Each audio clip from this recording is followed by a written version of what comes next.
আগামী 5 বছরের ভিতরে কমপক্ষে 20,000 কিলোমিটার খাল আমরা পুনঃখনন করব। দেখুন, আমরা এই খাল কর্মসূচি হাতে নিয়েছি নির্বাচনী প্রতিশ্রুতি অনুযায়ী।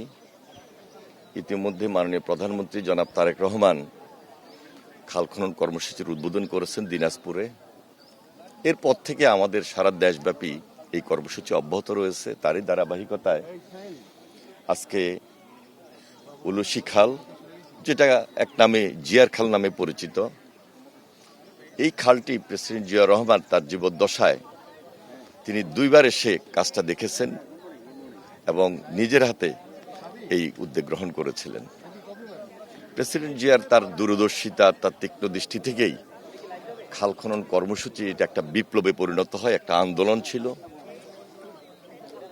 এবং এখানে যে বেতনা নদী, এই নদীটা একে বেঁকে এমনভাবে গিয়ে সংযুক্ত হয়েছে, এর মধ্যেই প্রেসিডেন্ট জিয়া তার জীবদ্দশায় তখন 4.5 কিলোমিটার এই 4 কিলোমিটার এই উলসি খাল, সেটি তিনি নিজে প্ল্যান ওয়াইজ অত্যন্ত পরিকল্পনা এবং পরিকল্পিতভাবে যে উদ্যোগ নিয়ে খননের কর্মসূচি হাতে নিয়েছিলেন, সেটা জনস্বার্থে খুবই জনগুরুত্বপূর্ণ। এই কারণে ছিল যে এর আশেপাশে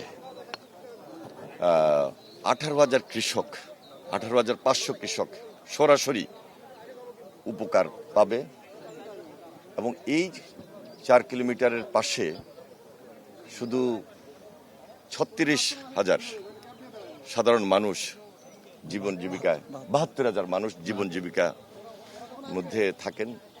এর পাশাপাশি আরো অনেক উপকার খাল খনন কর্মসূচির সঙ্গে রয়েছে। এখানে সেচের কারণে উৎপাদন দ্বিগুণ হবে, খালের 2 পাড়ে বনায়ন হবে, মাছের চাষ হবে, কর্মসংস্থানের ব্যবস্থা রয়েছে, গ্রামীণ একটা অর্থনীতি চাঙ্গা হবে, পরিবেশের ভারসাম্য রক্ষা হবে।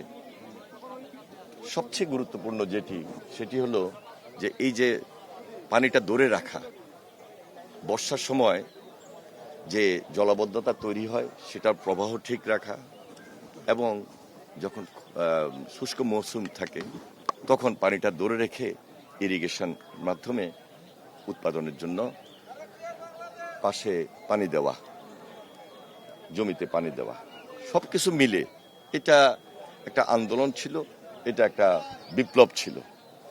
আজকে তারেক রহমান নির্বাচনের সেই আগেই এই কর্মসূচির কথা তিনি জানিয়েছেন। এখন পর্যন্ত সারা বাংলাদেশে আমরা তার উদ্বোধনের মধ্য দিয়ে যে কাজটা শুরু করেছি, 180 দিনের প্রোগ্রাম নিয়েছি, 5 বছরের প্রোগ্রাম নিয়েছি। আগামী 5 বছরের ভিতরে কমপক্ষে 20,000 কিলোমিটার খাল আমরা পুনঃখনন করব, যেটি এই দেশের মানুষের বিশেষ প্রয়োজনে, জনস্বার্থে, জনগুরুত্বপূর্ণ হিসাবে অত্যন্ত কার্যকরী। এটাকে আমরা বলতে পারি নতুন আন্দোলন, নতুন বিপ্লব, এবং নতুনভাবে এটা গণজাগরণ এদেশের মানুষের মধ্যে সৃষ্টি হয়েছে।